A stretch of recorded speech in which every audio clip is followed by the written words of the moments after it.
Boa noite, bancário, boa noite, bancária. Sou Juvândia Moreira, presidenta do sindicato. Estamos aqui em mais um Momento Bancário e Debate. E hoje nós vamos falar dos convênios que o sindicato faz para trazer desconto para vocês em várias áreas. E vamos falar também como é que estão suas finanças. O que vocês vão fazer com o teu segunda parcela do 13º? O que você fez com a sua PLR? E a PLR de fevereiro? Qual a melhor forma de gastar? Tem dívida, não tem dívida? Bom, para dar essas orientações financeiras, a gente está aqui com o professor Pio Mielo. Boa noite, professor Pio. Obrigado pela presença. Professor Pio é matemático, especialista em finanças e políticas de investimento e é professor do Centro de Formação Profissional há 15 anos. Está aqui com a gente, é o professor dos cursos CPA 10, CPA 20, matemática financeira. Também fez MBA em administração pela FGV. E é pai, né? Pai novo, pai há 7 dias? Pai fresco, hoje 7 dias do pequeno Matheus. E já aprendeu a trocar fraldas? Fralda, ser companheiro da mãe, tomar banho. Só não amamentei ainda porque não é possível. Fora isso, todas as funções eu já fiz. Muito bem. Parabéns pelo neném. Obrigado, presidenta. Saúde para ele. Muito bem, então nós vamos falar aqui dos convênios. Por que o sindicato faz convênio, que convênios que a gente tem, como é que você pode aproveitar desses convênios. Os convênios são para os nossos sindicalizados, e por isso que é importante você ser mais um, né, fazer parte desse time, ajudar a fortalecer o seu sindicato, porque um sindicato forte vai trazer benefícios para vocês, os bancários e bancárias que estão lá nos locais de trabalho. O sindicato, só em 2011, fez em torno de 1.300 convênios, em várias áreas. A gente tem, por exemplo, convênios com salão de beleza, com óticas, com academias. Na área de educação, a gente tem convênio com 414 entidades, instituições. Então, a gente tem convênio com 145 colégios, tem convênios com cursos de graduação, a gente tem convênios também para pós. A gente acabou de fechar uma parceria com a FESP, Fundação Escola de Sociologia e Política, no curso de graduação em administração, tem 20% de desconto, é uma faculdade boa, eu fiz uma pós em Política e Relações Internacionais nessa faculdade. Muito bom. Acho que é bem interessante. Lazer e diversão, nós também temos um convênio, a CVC, por exemplo, a agência de turismo, de viagem, que a gente tem um convênio. Importante você procurar, buscar, mas você pergunta, como é que eu tenho acesso a essas informações? Né? Onde é que estão as informações? Como é que eu posso saber onde é que tem convênio? Você que é sindicalizado recebe todo ano na sua casa um guia de convênios, que a gente manda com os convênios prioritários e conforme a gente vai fechando outros convênios durante o ano, você vai recebendo a atualização desse guia. Esse aqui é o guia de 2011, que você recebeu no final do ano passado. A gente está fazendo um para 2012, atualizando esses convênios, os descontos que tem. Então, é importante você consultar sempre que você vai utilizar, precisar de um serviço, porque pode ser que você tenha desconto, não saiba, não esteja utilizando. A gente tem, inclusive, convênio com restaurantes, né? Aqui no centro de São Paulo, por exemplo, tem vários restaurantes que a gente tem convênio que você tem desconto. Quando você vai lá, almoça, fala que é sindicalizado, e aí você vai ter descontos.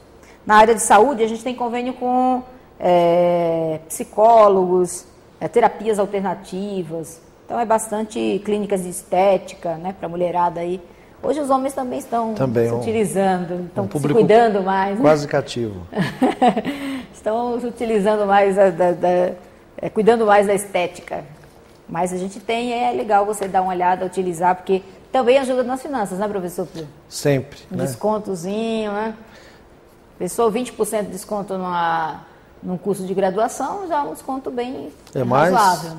É um desconto maior do que qualquer fundo de investimento no mercado oferece ao longo de um ano.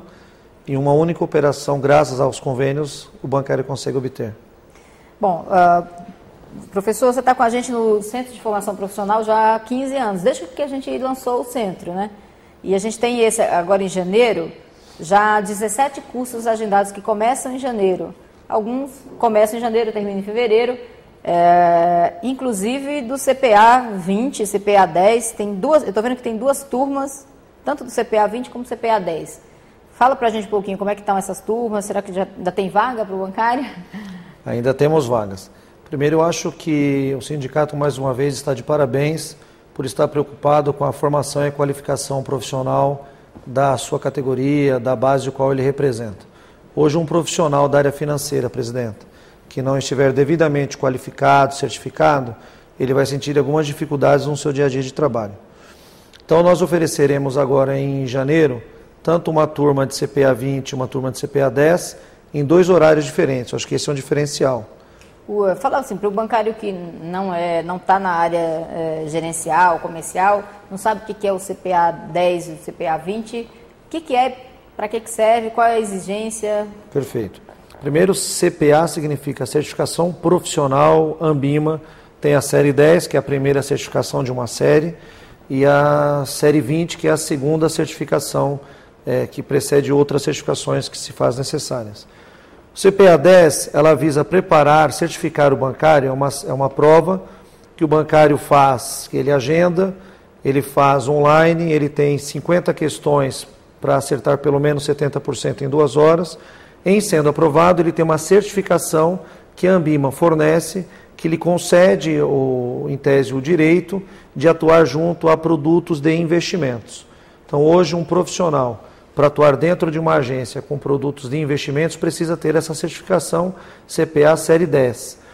E, num passo à frente, para trabalhar com produtos mais segmentados, produtos mais estruturados e algumas plataformas específicas, aí há necessidade de ter essa certificação Série 20.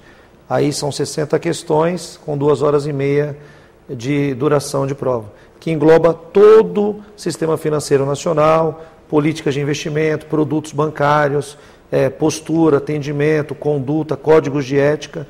Então, realmente é um conteúdo amplo e específico que se faz necessário. Isso é uma exigência que o Banco Central colocou, né, já há algum tempo, para que os profissionais que lidam, que orientam, né, para investimento, tenham provem, né, que têm esses conhecimentos em tese, né, acho que é. Sim. É uma certificação que a Ambima, Associação de Bancos de Investimento, reconhecida pelo Banco Central, pelos bancos, é uma certificação que se faz obrigatória para que o profissional apresente uma qualificação maior, inclusive junto ao público que ele atende. Quando você busca um especialista na saúde, um especialista em imóvel, um especialista com seu carro, também se faz necessário um especialista certificado com produtos de investimento. Então, já desde 2006, salvo a minha memória, 2006, 2007, essa certificação se faz obrigatória junto a profissionais que atuem com produtos específicos de investimentos. Como é que é a nossa aprovação desses cursos aqui, que o Centro de Formação dá? Qual é o grau de aprovação? Aí Porque é uma prova difícil, às vezes as pessoas ficam nervosas também, né? Mas eu tenho escutado muito dos bancários falando muito bem do curso, muita gente sendo aprovada. Acho que é importante falar isso também para os bancários que estão ouvindo a gente. Hoje nós temos uma aprovação que gira em torno de 90% dos bancários que se prepararam para essa certificação através do nosso centro de formação foram aprovados, tanto no CPA 10 quanto no CPA 20. Eu acredito que esse nível de aprovação ainda não é o ideal é 100%, né, que todos os bancários fossem aprovados, mas eu acho que é a soma de um conjunto. São as instalações, as condições que o centro de formação oferece, o ambiente favorável ao estudo, a qualidade do nosso material e o comprometimento dos bancários. Quando eles se predispõem a fazer um investimento de 2 semanas, nosso curso tem duração de segunda a sexta, das 19 às 22h30, nas turmas da noite, ele se predispõe a estar estudando. Ninguém vai deixar a família em casa, a faculdade de lado, se não estiver totalmente comprometido. Então, eu acho que o comprometimento entre sindicato, centro de formação e a nossa base, a nossa categoria, se faz presente. Tem um CPA 10 que começa no dia 9 de janeiro e vai até o dia 20 de janeiro e é pela manhã. Esse segunda a sexta, das 7 às 10h30 da manhã. Acho que esse é um diferencial também, presidenta, que a gente oferece. Nós fizemos algumas experiências ao longo de 2011, foram experiências de extremo sucesso, e agora para 2012 nós iremos repetir. Nós percebemos que tem algumas funções, algumas categorias de bancários, bancárias, que trabalham em um turno diferenciado, num turno da noite ou no final de uma tarde, que fica difícil estar presente em nossos cursos tradicionais, da turma da noite. Então nós estaremos oferecendo, na primeira quinzena de janeiro, a partir do dia 9, um CPA 10, das 7 às 10h30 da manhã, né? Tem que ter muita força de espírito, né? Para 7h30 já está estudando, para 7 horas. E na sequência um CPA 20, também neste mesmo horário, a fim de atender, oferecer no nosso cardápio de curso em outros horários, a fim de atender uma gama maior de bancários. A gente tem outros cursos também, começando agora em janeiro, que é espanhol para iniciante, contabilidade, matemática financeira, espanhol intermediário, análise de crédito, câmbio, produtos e serviços bancários, leitura instrumental em inglês, Libras 2, e olha que Libras é um curso interessante, novo, né? E a gente colocou aqui exatamente porque as pessoas têm que estar preparadas, em cada agência bancária deveria ter mesmo uma pessoa qualificada para atender uma pessoa com deficiência que precise de uma outra linguagem, né? Gestão de crédito, pessoa jurídica, fotografia, mercado financeiro. Então, se você quiser fazer um desses cursos, ou alguém da tua família, teu filho, procure o Centro de Formação do Sindicato, procure aqui o Sindicato dos Bancários, que você vai ter um curso de qualidade, professores bons, bem qualificados, assim como o professor Pio, e também com um grau de aproveitamento grande, que é importante, né? Você não vai gastar seu tempo para chegar aqui e não ter um curso de qualidade. É isso que a gente preza, pela qualidade, pela excelência do ensino, e nós estamos criando aí a Faculdade dos Bancários exatamente com essa intenção. A gente já quer, na graduação, já ter pesquisas, trabalhar com pessoas dedicadas, que tenham conhecimento, que tenham comprometimento também com esse projeto, para trazer, porque a educação é uma coisa fundamental, né? Base. Você tem que gostar, você tem que estar preparado. E as pessoas também que vêm têm que se dedicar, como você falou, tem que ter também a dedicação da pessoa. Claro. Para que ela consiga ter êxito, né? No que ela se coloca, no que ela se propõe. Mas, professor, nós também vamos falar agora de um assunto importante para os bancários. Os bancários acabaram de receber a PLR, vão receber a segunda parcela do 13º, a segunda parcela da PLR, que vem para alguns já em janeiro, outros em fevereiro. E aí tem bancário que tem dívida, né? O salário a gente está lutando cada ano para aumentar, mas muitas vezes não dá conta, ou então a pessoa não se organiza, né? Dentro daquela renda, não se organiza, fica endividado. Então a gente quer saber como é que faz aí, o que é aconselhável. Ele vai chegar no final do ano, tem as festas de final de ano, você vai lá, troca de presente, né? Você vai gastar mais, tem uma demanda aí para gastar no final do ano, né? Um apelo, né, do Natal, e aí o pessoal começa a se perguntar: o que eu faço? Pago minhas dívidas, eu faço novas dívidas, faço um crédito? O que é aconselhável para o bancário que está nessa situação? Está devendo, está comprometido já tudo que ele recebeu e que ele ainda vai receber. O que você aconselha? Pago primeiro as dívidas e vou fazer novas dívidas, ou faço as dívidas assim mesmo e dou os presentes de Natal e esqueço o resto?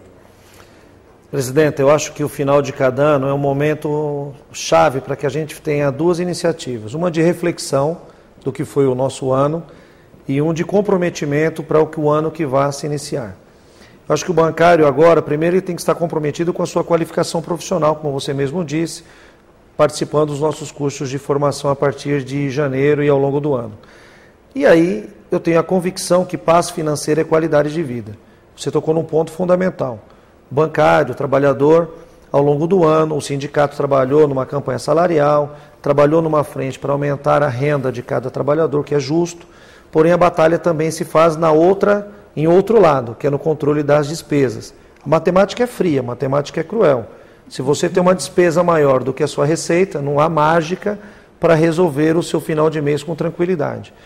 Então, na nossa opinião, este recurso extra que vem agora, um direito conquistado da segunda parcela do PL do 13º, e no início que vem a segunda parcela da PLR, deve ser destinado para quitar dívidas.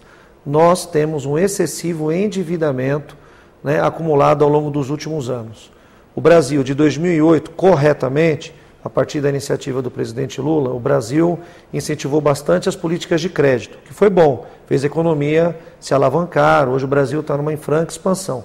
Porém, este excessivo consumo gera um crédito, gera uma dívida que agora pode se tornar preocupante. Então, segura aí que nós vamos para um intervalo rapidinho e a gente volta no segundo bloco para falar um pouquinho mais sobre isso. Se você tiver alguma dúvida, tiver numa situação precisar de algum esclarecimento, manda sua pergunta para a gente que o professor vai responder.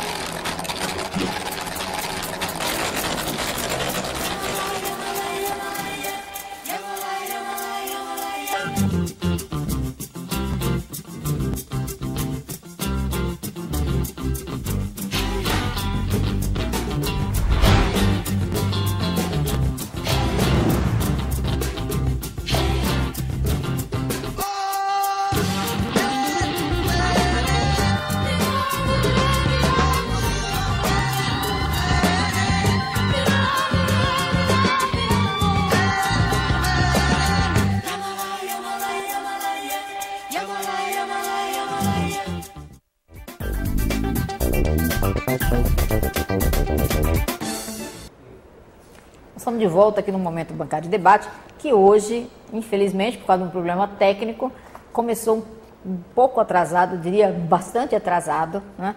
Mas nós somos salvos aqui por um japonesinho que chegou em 5 minutos resolveu o problema. O problema é a demora para chegar até aqui, né? São Paulo tem um problema caótico de mobilidade muito grande, de distâncias, né? Muito grande. Mas a gente também, inclusive, vai falar sobre esse assunto da mobilidade num outro momento mais oportuno. Nós estamos fazendo um estudo, vamos trazer técnicos para falar da questão da mobilidade na cidade de São Paulo, porque nós temos uma pesquisa, professor Pio, com os bancários, perguntando o que na cidade que ele vive mais atrapalha a qualidade de vida dele. E a mobilidade foi o problema número 1, é o problema que mais atrapalha a qualidade de vida. Agora nós estamos falando de finanças, né? Estava falando dos bancários que estão endividados. Do segundo maior problema agora, vamos falar. O segundo, né? Deve ser. E o que ele faz? Você está dizendo que primeiro ele tem que pagar as dívidas, quitar as dívidas dele, para depois comprar os presentes de Natal. Perfeito. Talvez com crédito, né? Mas fala um pouquinho mais sobre isso. Então, por exemplo, mas o bancário não tem uma casa, quer comprar uma casa. Eu acho que também ele, né, tirando quem está endividado, deveria priorizar, assim, ter sua casa, né? Além do carro, porque às vezes o cara já tem um carro antes de ter uma casa. É verdade. Presidente, eu acho que nós devemos ter muito claro qual é o nosso objetivo de vida. Então, é claro, nós precisamos separar o que é despesa e o que é investimento.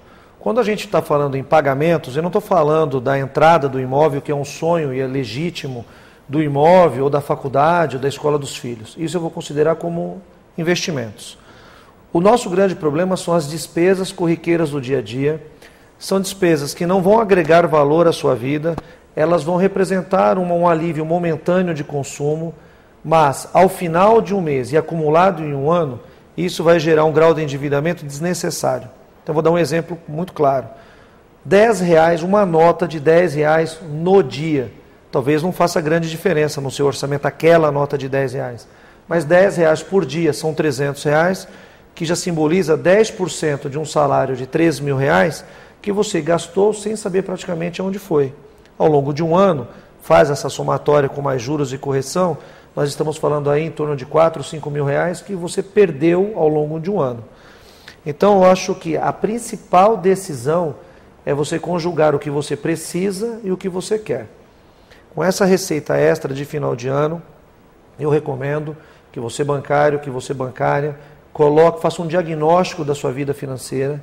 De fato, eu sei que é difícil, eu sei que dói no coração. Você viu que tem programas que ajudam você a se organizar financeiramente. Tem vários programinhas, às vezes você baixa no celular. Você acha que isso é legal, você acompanhar? Você tem algum tipo de programa desse que você indica? Tem vários programas distribuídos gratuitamente pela internet. Tem o Jimbo, que é um software gratuito, que ele pode fazer um download. Se ele entrar no nosso site, professorpio.com.br, ele consegue fazer um download de algumas planilhas nesse sentido. Agora, isso acaba sendo uma ferramenta. A principal dificuldade é a decisão de utilizar a ferramenta. Né? Porque você pode fazer isso com um papel sulfite, lápis e borracha, você conseguiria descrever o que você arrecada, o que você gasta. É que tem gente que tem mais facilidade de fazer isso sozinho, já tem mais controle, e tem gente que tem mais dificuldade de fazer isso. Eu tenho uma prima assim, que tem uma certa dificuldade. Tem vários cartões de crédito. Eu falo assim para ela, para que você quer tanto cartão de crédito? Você acha que isso é aconselhável, você ficar com um monte de cartão de crédito? De forma... Aliás, dizem que tem uma pesquisa, eu vi uns 2 anos atrás, eu não sei se agora continua assim, né? Cada brasileiro tem em torno de 4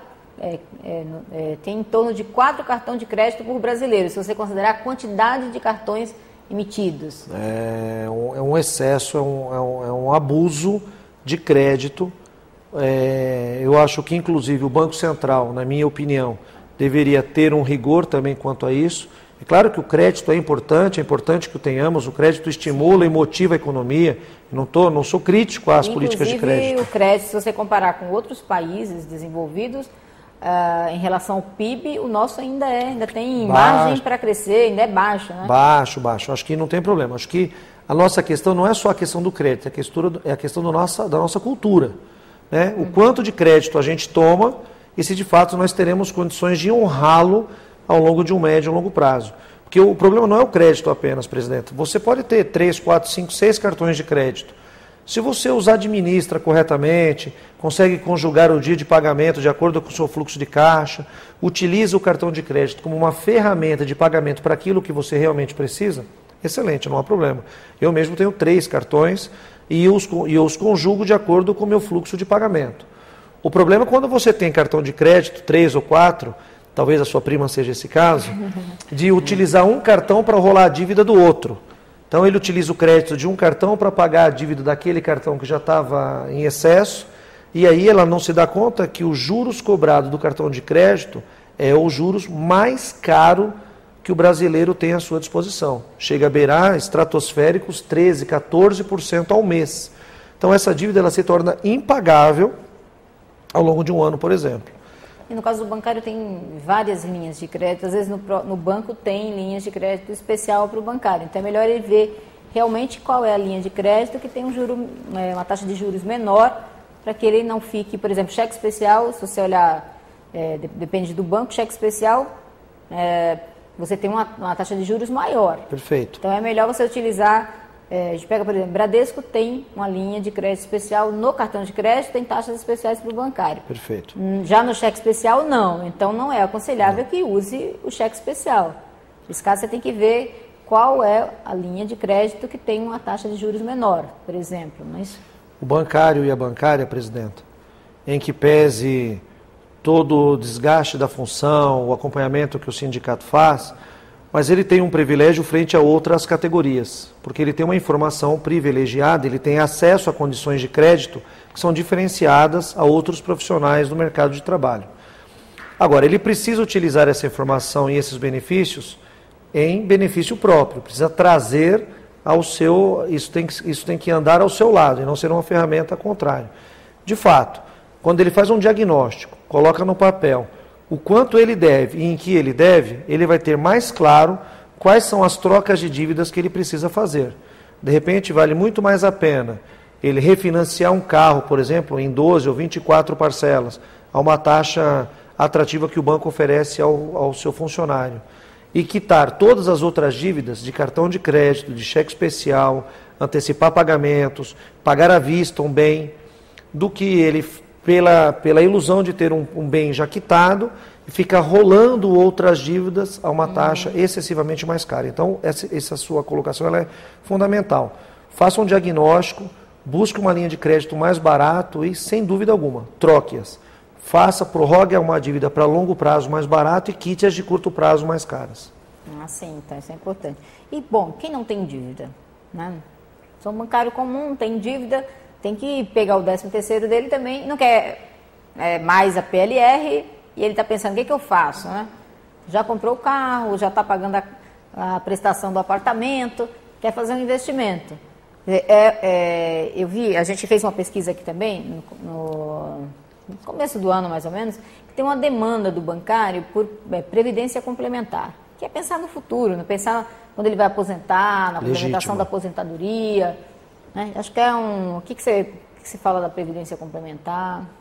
Primeiro, o bancário que tem essa situação hoje de não estar endividado, ele é um herói, né? Vamos dar parabéns a ele, a ela bancária.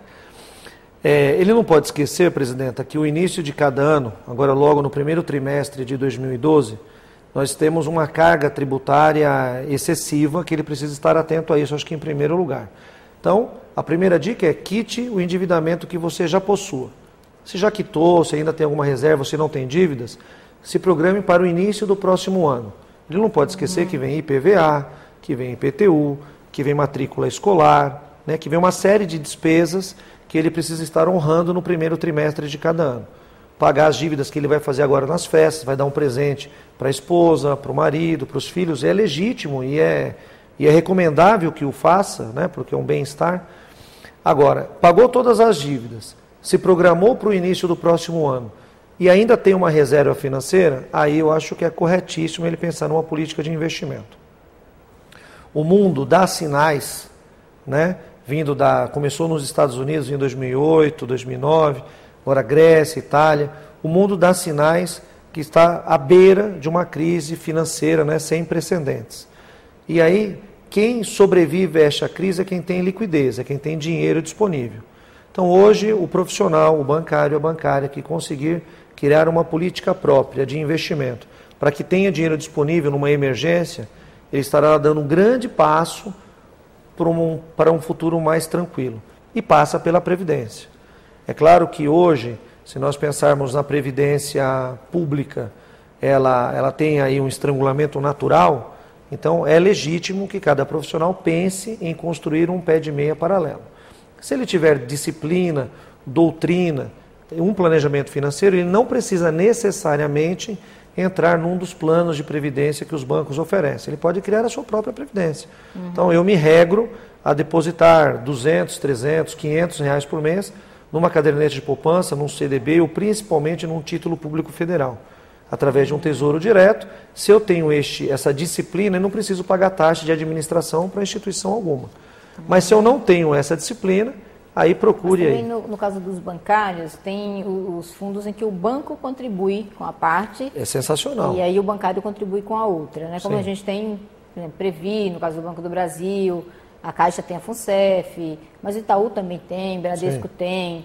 Então ele tem vários bancos que tem o fundo em que o banco também contribui com a parte, e eu acho que nesse caso se torna mais interessante. Eu tenho a certeza que assim, esse benefício, essa parceria, digamos assim, entre a instituição e o profissional que oferece essa modalidade de previdência, ele deve sim, com toda certeza, tê-la no seu portfólio. Assim, ele precisa incluir essa preocupação com a previdência no seu portfólio de investimento. Então ele está pagando a faculdade, está pagando a parcela da casa, do carro, mas ter uma parcela na previdência complementar em parceria com a instituição é fantástico, sem dúvida alguma.